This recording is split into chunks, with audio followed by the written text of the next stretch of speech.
Hello, and welcome to Namaste with Tamara K, your podcast for your epigenetic lifestyle. We are going to take you on an epigenetic journey.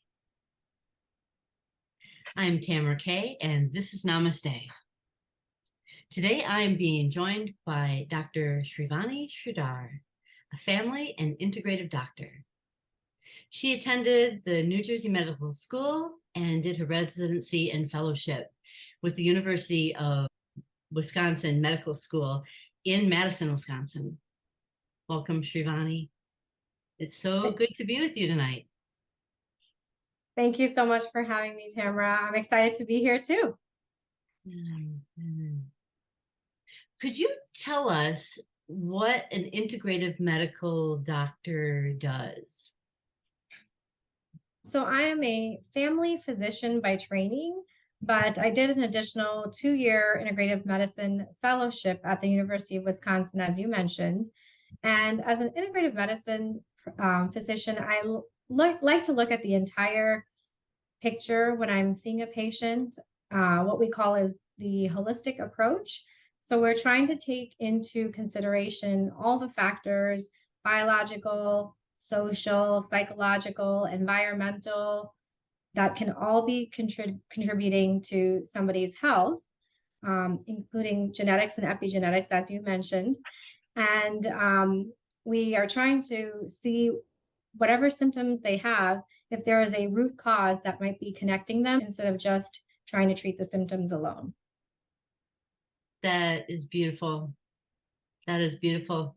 And I would have to say, it really doesn't sound a lot different than functional medicine would sound. And kind of curious why there's like the two. Sure. So there's functional medicine, I would say, is a little bit of a division of integrative medicine.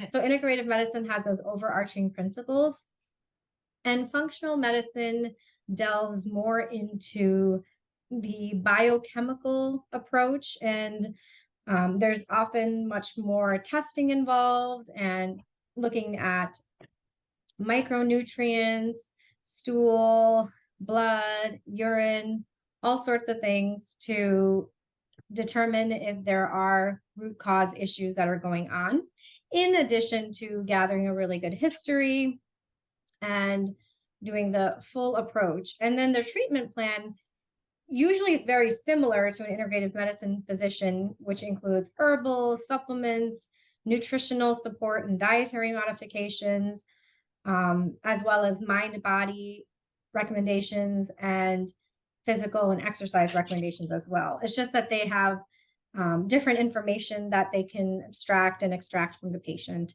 to use in determining their health plan. Yeah. Do you foresee this is the way that all medicine is practiced soon? I sure hope so. I think it really is and should be the way medicine is practiced.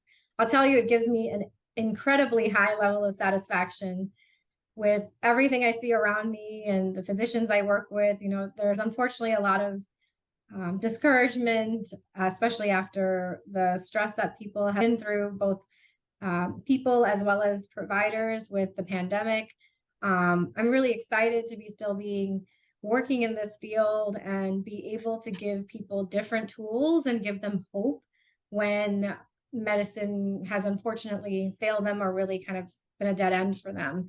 So I really think integrative medicine and functional medicine is just good medicine to be, from the start. So I'm hoping that more and more people are learning this practice, more specialists are going into this, and hopefully there'll be more opportunity and access for patients as well to this type of medicine. Yeah.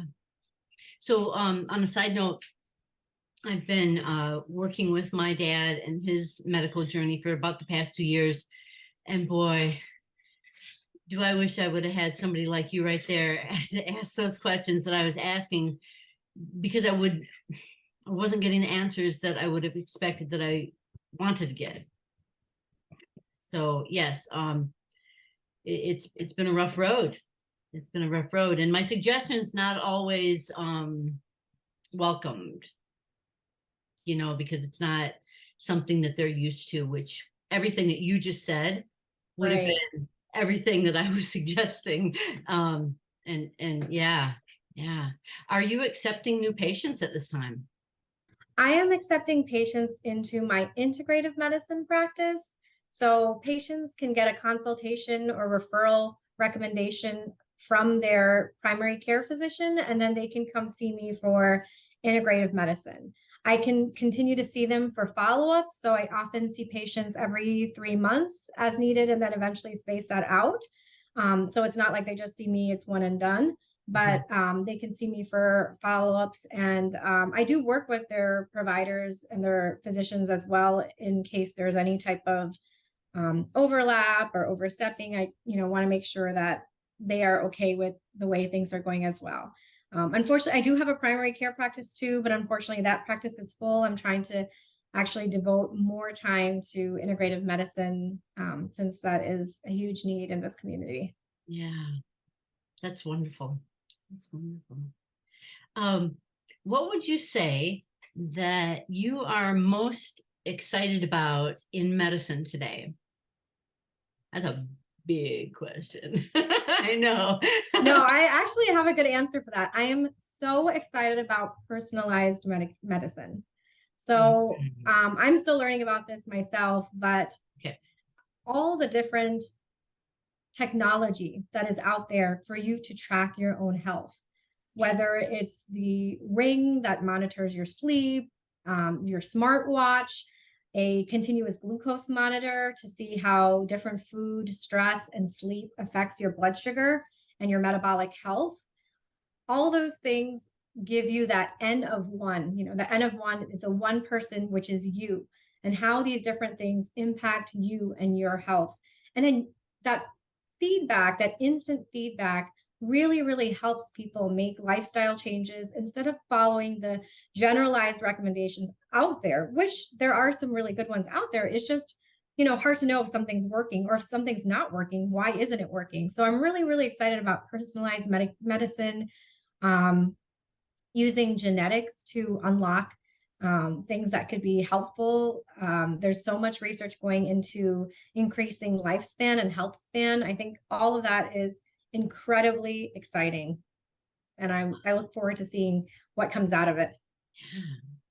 Well, like what you were mentioning, those items that you had talked about that people could use to track how they're doing, and that's something that's day to day. So it's not like you can always check back in with your doctor always day to day. Right. And it really does come down to us as individuals to take responsibility. Right. And that's a big part of integrative medicine too. And it really should be a part of any practice, is that patient provider relationship, and knowing it is a two-way street. Some of the onus is on the patient as well. And the provider is not, the all-knowing, all deciding factor. It's definitely a relationship and a give and take to try to get someone to their optimal health.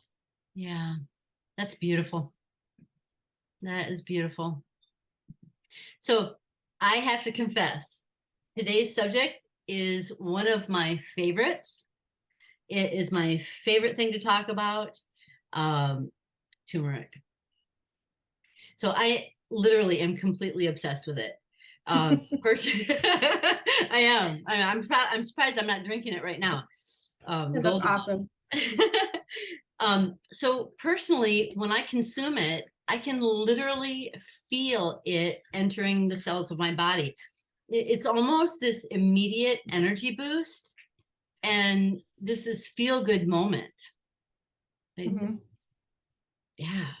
Yeah, I love turmeric. I take it as a curcumin extract supplement for many, many years. And I personally, who knows if it's real or not, but placebo effect is fine too, but there's a lot of benefits. But I do feel so much better when I take it. If I miss it, I do notice that I'm more achy. I just don't have enough energy. I just feel a little more inflamed. And I'm like, oh, I forgot my turmeric for a week. Time to get back on that. So, but I do love adding it to my cooking, being of a Indian heritage. from Asia. We use a lot of turmeric in our cooking, so it gives it a nice mild flavor, and it's got so many healing properties. I really love turmeric. I will tell you that it's probably the #1 supplement that I recommend to my patients. My gosh, Almost I picked the everybody I right put on person. turmeric. Oh my gosh, that is so interesting. Mhm. Yeah, yeah. And it's funny how I do believe that there are so many things that we pick up non-verbally, and so for me to ask you to do this podcast with me on this subject, not knowing that you had just as much of a love for the supplement as I do, and so that's fantastic. Yeah. Yeah, it's an amazing supplement. It's been used for thousands of years in Asian culture, prior to all these randomized controlled trials. Yeah. And, there's wisdom in that. They knew it had a lot of healing properties from their observation and years of knowledge passed down. And it's pretty cool that, in modern day, we can do research on such an ancient herb. Oh, for sure. For sure. Everything old is new again, even Exactly. thousands of years. Exactly. Yeah. For sure. So on that note, I have a quote here about how extensive the history is in medicinal use for turmeric, dating back nearly 4,000 years. That the first time it was written about was in an Ayurvedic medical text, that it was recommended as an ointment for people with to relieve the effects of food poisoning. So that has me curious. I'm wondering if you have any idea how that would alleviate food poisoning. So when food poisoning happens, basically you eat a food with some type of bacterial component, and the bacteria releases an endotoxin into your stomach, which Okay. causes a massive amount of gastric distress, including nausea, vomiting, stomach cramping, diarrhea, and sometimes other systemic symptoms such as fevers, chills, and sweats as well. So turmeric has a strong anti-inflammatory and antibacterial property as well. So my thought is that it provides almost a neutralizing effect to this endotoxin. It is also quite a calmative for the stomach because it's used for things like acid reflux. So I'm thinking over the years, they observed that this was a neutralizing beneficial effect for food poisoning and ended up using it that way. Okay. Yeah. Yeah, my best guess was antimicrobial, but Mhm. yeah, Absolutely. But also, it's got those anti-inflammatory properties too. So I would think like systemically totally. it's calming things down. Yeah. Yeah. So turmeric, the root, is a product of Curcuma longa, a rhizomatous herbaceous perennial plant belonging to the ginger family, Zingiberaceae, which is native to, as you mentioned, tropical South Asia. And I read that there are as many as 133 different species of curcuma that have been identified worldwide. India produces nearly all of the world's turmeric crop and consumes 80% of it. It, with its inherent high qualities and high content of the important bioactive compound curcumin, Indian turmeric is considered to be the best in the world. Yes. And I am not familiar with Erode, a city in South India, state of Tamil Nadu. But I have read that it is the world's largest producer of and the most important trading center for turmeric. That's interesting. That's news to me. I've been to Erode actually. Have I have you? family there. Yeah. I have Yeah. family there. So we go every time I visit. No kidding. It's probably just, common knowledge and secondary to them. They're like, don't think anything different of it, you know? Yeah. The thing I found really beautiful was they say that it's also known as Yellow City or Turmeric City or Textile City. Got it. Yeah. I don't know why, but those types of pieces of information just kind of, they sound good. You know what I mean? Absolutely. Just Yeah. have a good feel to them. Gives it character. Yeah. Yeah. That's pretty cool. So what do you think are some of the most important benefits of turmeric? So turmeric actually has a lot of biological functions. There, I mean, have been, I think, thousands of studies on turmeric at this point. And some of the properties of it are as an antioxidant, an anti-inflammatory, anti-cancer, antimicrobial, neuroprotective, cardioprotective, and even radioprotective. Ooh, So can it's, you expand on that? yeah. So as an antioxidant, basically our whole body is always performing oxidative processes. And that is something that ages the cells on a micro level. And an antioxidant is used to help take kind of the junk that is made with these oxidative processes and get rid of them. Okay. So as an antioxidant, it helps to protect your cells. Then as an anti-inflammatory, your body is constantly going through things that give it inflammation.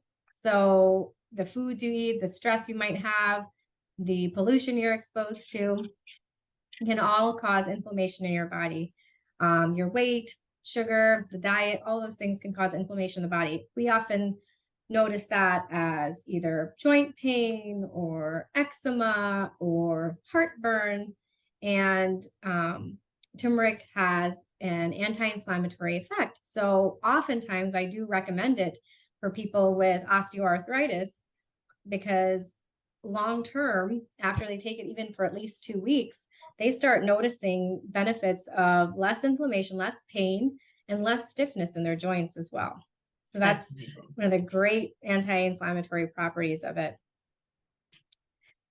As far as anti-cancer properties go, there are numerous pathways in the cellular reproduction centers that turmeric can inhibit, especially in cancer cells. Okay. So in the research, they've found that it can inhibit the growth of cancer cells and tumor production and tumor promotion in breast cancer, kidney cancer, lung, pancreatic, gastric, ovarian, cervical, liver, oral, prostate, bone, bladder, and colon cancer, as well as lymphoma, multiple myeloma, and melanoma.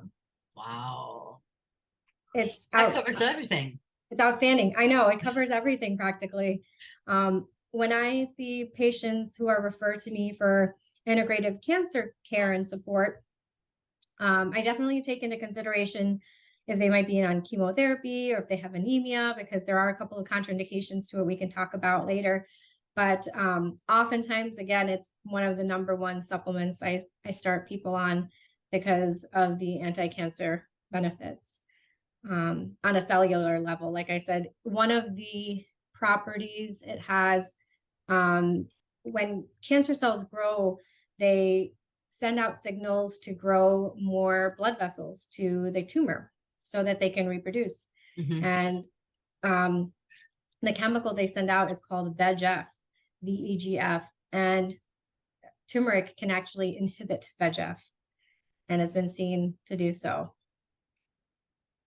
which is pretty amazing. My mind is just that is amazing. That is absolutely amazing. The one thing that I heard you say in the list of and you're probably going to get to it next, but radioprotective. Radioprotective. Yes. So the research here is still in process, but they have found that we are, as humans, we are exposed to radiation everywhere. Whether it's from something as simple as our microwave, or it's from going in an airplane, or it's from getting a CT scan. So we are exposed to radiation everywhere. And eventually that does cause damage to our organs. And turmeric, taking that, can help negate some of the damage from background and day-to-day radiation. Wow. That's Pretty amazing. cool. That's amazing. So, what are some of the medicinal benefits you've seen turmeric reap in the patients that you work with? So one of them, like I said, is definitely pain related. So I've had a lot of people benefit from reduction in inflammation. This is only one patient, but one of my patients who came to me was actually on a decent amount of morphine for some chronic leg pain. And I started her on turmeric, curcumin, and I can talk about that too, which is the extract. And she was, with over a month, actually able to wean off of her morphine, which was amazing. That's probably the most dramatic effect I've had. That is amazing. That is fantastic. Wow, that really is a huge success story. That was amazing. And another one was for her pain. She just had osteoarthritis, and she had tried ibuprofen and Aleve and steroids, and I had put her on turmeric, and she said she's like so excited because she was finally able to walk again, which was amazing too. Wow. That's life-changing. Very life-changing, very much so. I mean, her autonomy back, Wow. Absolutely. Wow. Absolutely. So yeah, I mean, she wanted to go on walks and she wasn't able to, and she was able to do that again on turmeric, which is amazing. Yeah. So I have read that turmeric promotes a healthy inflammatory response in the body. Can you explain that for us a little bit? Sure. So there are a couple of kinds of inflammation. There's acute inflammation and chronic inflammation. Acute inflammation is, for example, if you get a cut on your hand, you need some amount of inflammation. You need your body to recruit all the appropriate cells, the white blood cells, the platelets, to clot the blood, prevent the infection from happening, and heal the wound. So acute inflammation is very, very beneficial for us. An example of how turmeric can help this is, so when you do have some sort of injury or something that's swollen or a bruise or a bump, you can actually take turmeric and make a paste out of it and apply it to that wound. I'm not sure about an open wound. I would make sure it was a closed wound, but yeah. you can apply it to that wound or that bump. Suppose you bump your head on something, you have a little goose egg. You can actually apply it to that area and speed up the healing in a localized way. It's either because of its anti-inflammatory benefits or because it's helping to recruit the inflammatory cells in your body that are needed to heal the area quicker. Okay. And then I was saying, so the chronic inflammation is when things are a problem.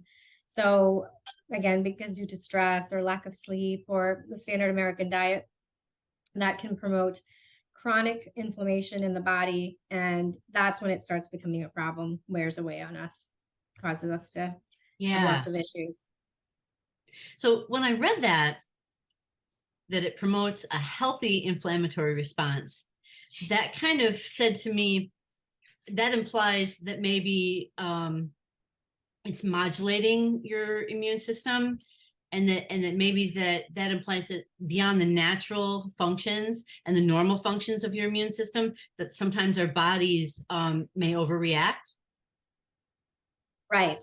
Yep. Our bodies definitely can overreact for numerous things, because we live in a world that we don't have lions and tigers coming at us all the time, but our genetics have not adapted to that. So we end up reacting like lions and tigers are coming to us with an overburst of inflammation for certain things that may not need it.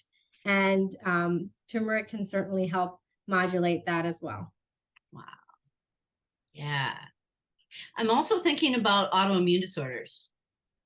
Would that apply? Absolutely, yes. Yep. So that is also another problem. Again, we live in a very sterile environment. Yep. Relatively speaking, compared to like say third world countries or the caveman days. And so our bodies, when triggered by certain things, either, there's usually a few things. There's some genetics, and then there's some sort of triggering event.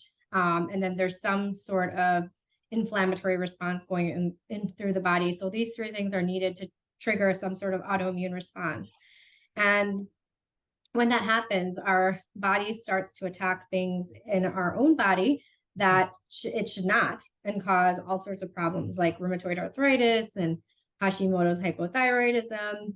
And turmeric can modulate that as well, and actually reduce the body's autoimmune reaction and help so that it protects the organ from the damage from that that our body is doing to it.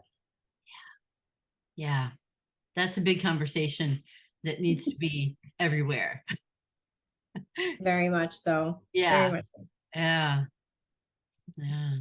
So the one thing that I think is really interesting about turmeric is that it has the ability to cross the blood-brain barrier.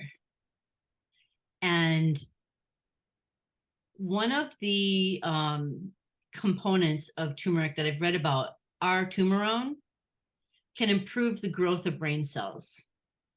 Any thoughts on that, or experience with that, or heard about that, or?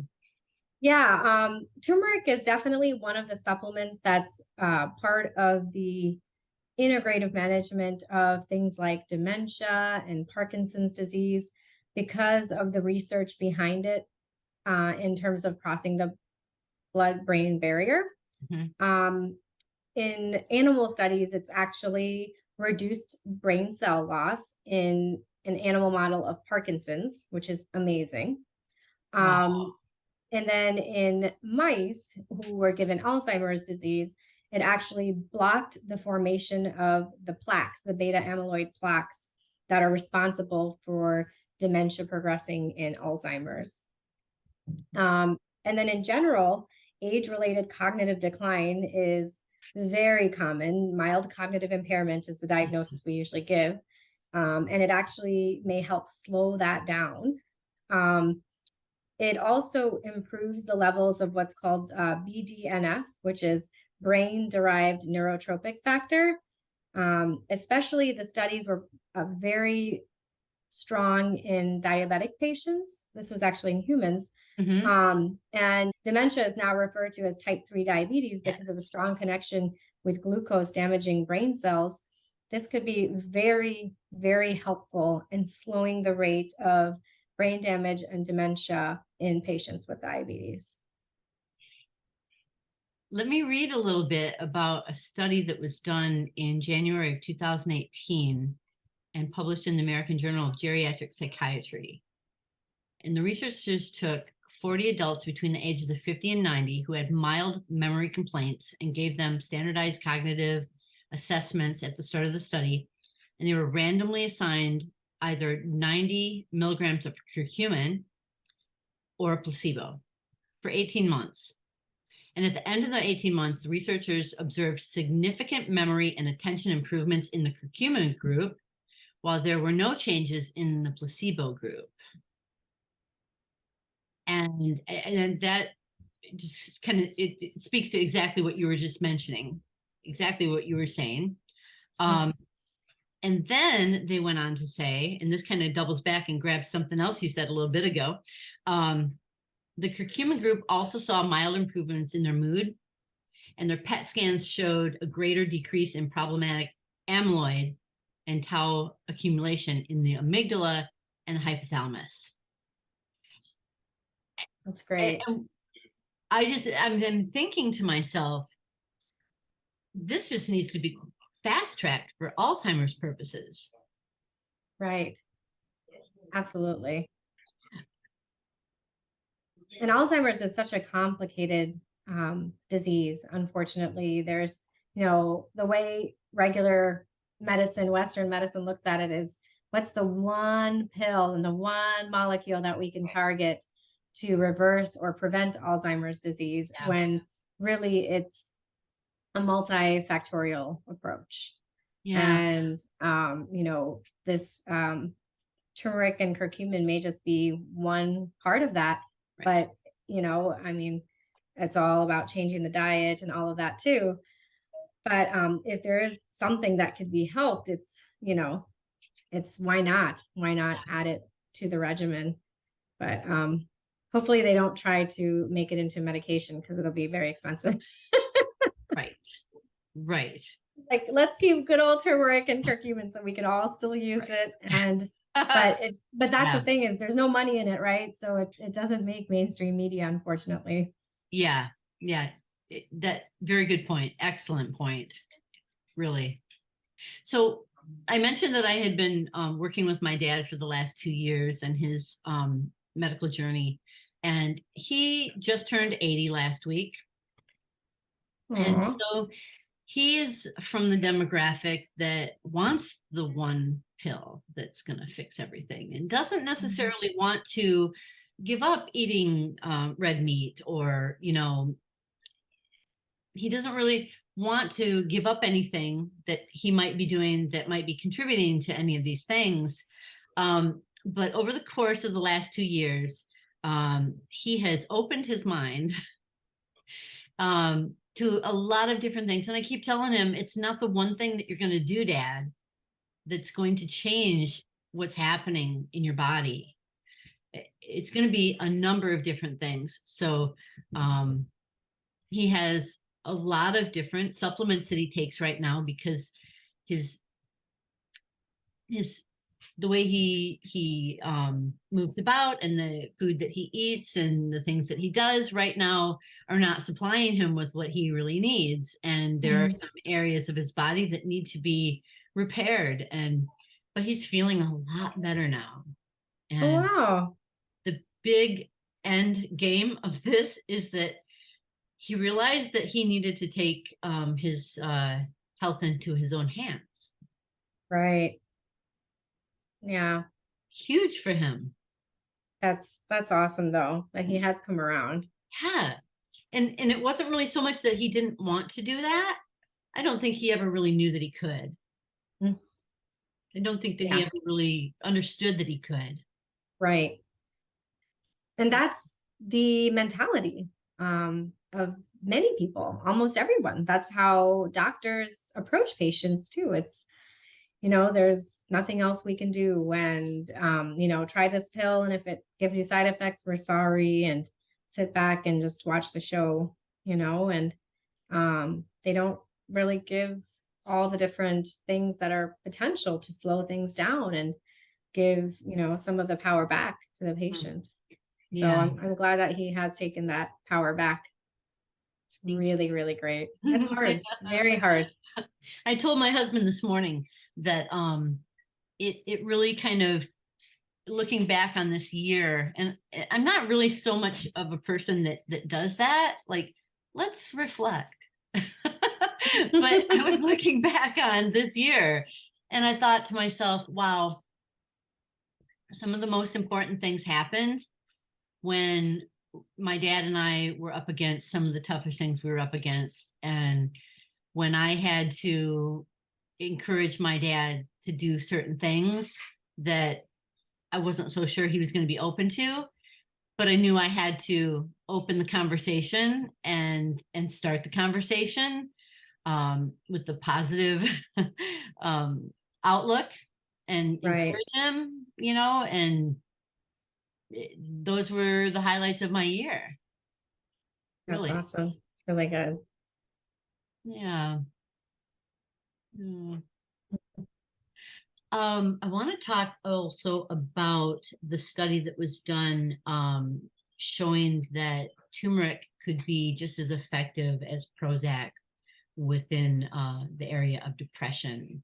Very amazing that that was even a potential. Yes, it's amazing. Um, I don't know the exact study. I believe there were 3 arms. I think there was one that took Prozac alone, one that took turmeric alone, and one that took Prozac and turmeric together. Okay. And the highest impact in benefit was the combined group, which is interesting. But the Prozac alone and the turmeric alone were pretty much head and head. And turmeric was, I think, edged out even a little bit better than the Prozac in benefiting, which is absolutely astounding. Yeah. And, we have this available to us everywhere. And as you might know, I think antidepressants are the number 1 or 2 prescribed drugs in this country. And right. really the benefits don't really play out very much. I think it helps only 25% of patients. So if we can give someone turmeric and notice similar effects without the potential side effects of weight gain, worsening anxiety, depression, feeling like a zombie, loss of sexual interest, all of those things, I mean, why not go for the much safer option? Yeah. And I'm not sure if you're familiar with Dr. Kara Fitzgerald, but as she would say, the side benefits. Mm-hmm. Absolutely. Turmeric doesn't have any side effects, but it has side benefits. I like that. I like that. Yeah, very good. Really very good. True. Very true. So one of the reasons why, and I mentioned earlier about how I feel, and this kind of plays off of what we were just talking about, how I feel when I take turmeric. I like to use the whole root, the whole food, like in smoothies or different things like that, or in golden milk. Mm-hmm. I know that it makes me feel good. It makes me feel better. I feel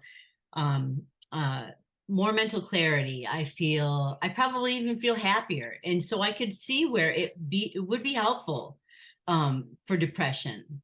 The thing I think is interesting is how turmeric tends to be not very bioavailable. And Right. that they've done combining a quality fat and pepper to boost the absorbability by 2000%. Right. Massive. Yeah. Yeah. And I think that's why I literally feel like it goes into my cells and I can feel that. Mm-hmm. Probably And not it's, so much if I just took yeah. turmeric alone. Right. Absolutely. And it's really interesting because this study about, taking it with fat and black pepper, you look at that and I'm like, wow, that's how I grew up drinking it in the first place. I didn't even know there was, Yeah. that was actually something that was beneficial. But again, that's something that's been passed on for generations. And when you're not feeling well, you drink milk and you put some turmeric and black pepper in it. And that's what we drank. And that's what I drank whenever I was sick. My mom gave No it to kidding. me. I was like, this is weird, but okay, I'll take it. and then when I learned that about turmeric, when I was doing all my studies, I was like, oh, well, that's just how we drink it all the time anyway. You're like, of course. Of course. And then of course, in Indian cooking, you're always putting ghee, which is, clarified butter and everything. And definitely lots of black pepper. So like every curry that you have or everything you have turmeric in has black pepper and fat in it. So yeah, it's always very well absorbed. That sometimes my husband and I talk about how like the etymology of certain ways of cooking, or we always kind of go, how did people figure out you could make bread? you know, or how did the people figure out you could make alcohol, or, you know, just Mhm. these things that happen, you know, like, Right. oh, look at that, maybe we could do this with it. And so, you know, over centuries, people putting things together like you're talking about, that was your tradition, your family, you knew it, passed Right. down, and It's amazing. And it really, cracks me up because now you see like, all this like commercialized golden milk tea. And I'm like, just make it at home. yeah, yeah, that's what I say too. That might be easy, but you don't even know how much Exactly. easier it is Right. You just make your own. So just to make your easy. own. Exactly. But I'd be happy if someone uses a good product if they're gonna get it that way instead of not getting it at all. Absolutely. Absolutely. Yeah. Yeah. So, is there a demographic, is there a group of individuals that should not use turmeric or curcumin isolate? So curcumin can potentially thin your blood. Mhm. So if you are on a blood thinner, especially warfarin, not only does it thin the blood, but there is a bit of an interaction in how it makes warfarin process. So you do need to, if you do want to be on it, it's not impossible, but you do need to let whoever is managing your Coumadin let them know because they may need to reduce the dose. And as long as it's something you're taking the same amount consistently every day, then as long as they figure that out and they figure out your dose, you'll be fine. It's not going to impact anything negatively once they've corrected your dose to adjust for the turmeric. The other thing is sometimes when people start a turmeric or curcumin supplement, it's supposed to help indigestion, but they might actually have indigestion from it. So if they already have a very kind of fiery stomach and a lot of indigestion, they just want to go slow, start slow and work their way up to make sure that they can tolerate the heat of the turmeric. And eventually it actually will benefit them as long as they can tolerate it. Okay. There's also a couple of chemotherapy drugs that may not necessarily work as effectively if the patient is also taking turmeric. The effect is probably minuscule, but you don't want to do anything that's going to prevent the chemotherapy from working as effectively as it should. So those are kind of the main people I'm careful about in terms of the turmeric. And then if people start it, they may also experience a little bit of diarrhea. I've had a couple of patients who've mentioned that. And again, I just tell them to go slow or open up, if they're taking it as a capsule, open up the capsule and have a small amount only, or instead use the whole root and do it as a tea or the golden milk so that you can build your tolerance up. But that's pretty rare for all of that. I mean, most people think it's great and it works well. Good. Yeah.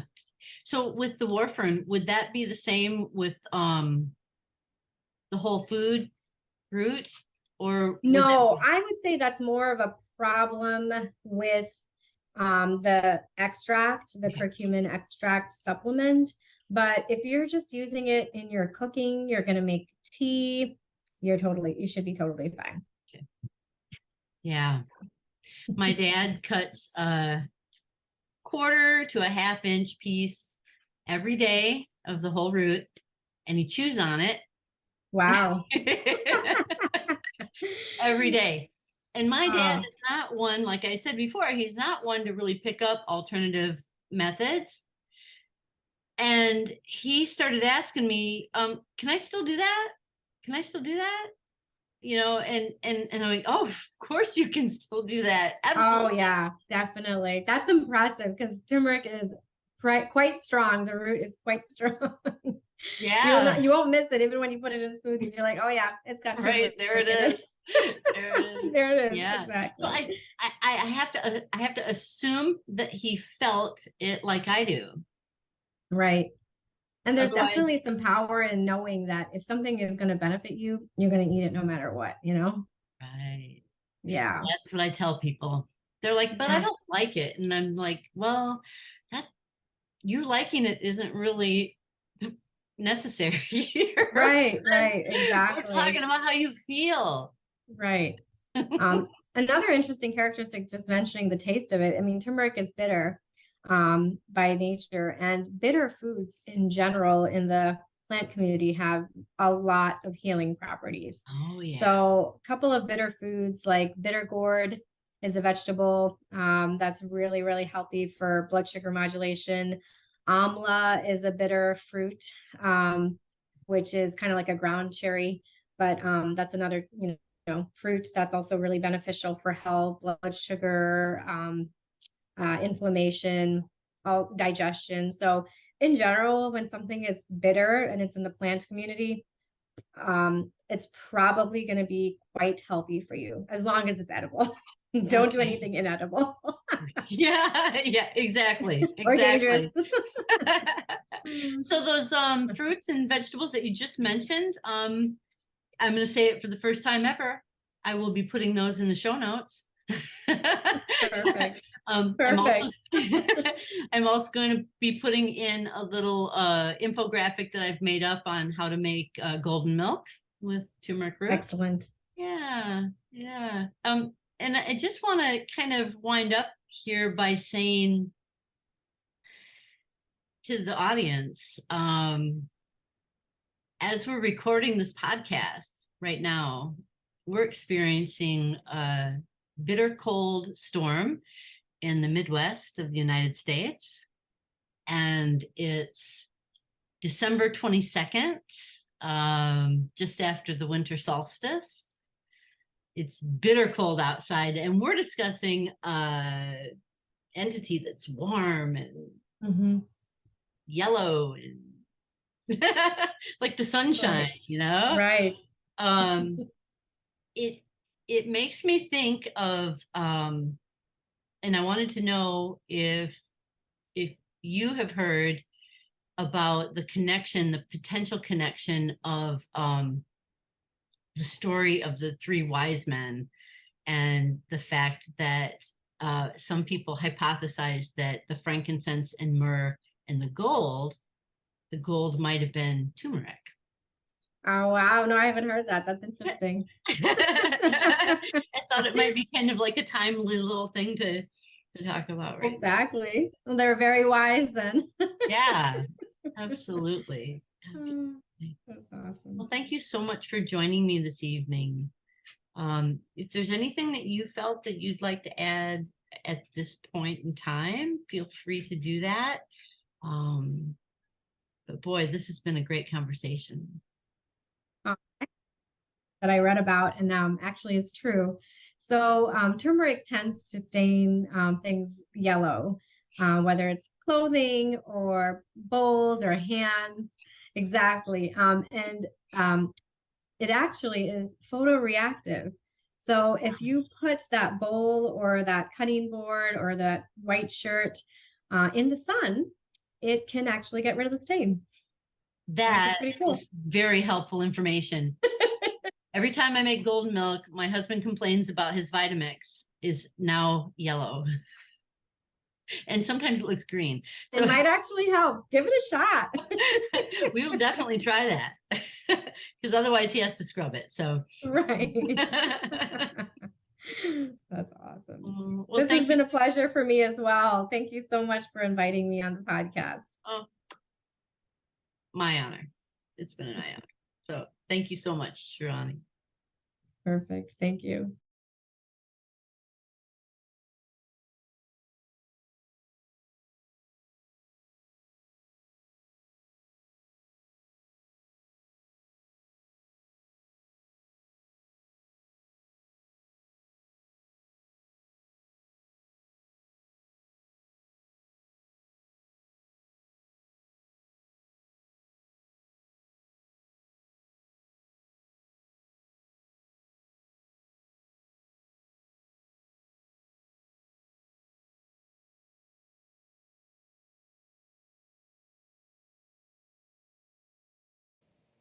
You've been listening to Namaste with Tamara Kay, your podcast for your epigenetic lifestyle. This is Tamara Kay. Until next time, be kind to each other.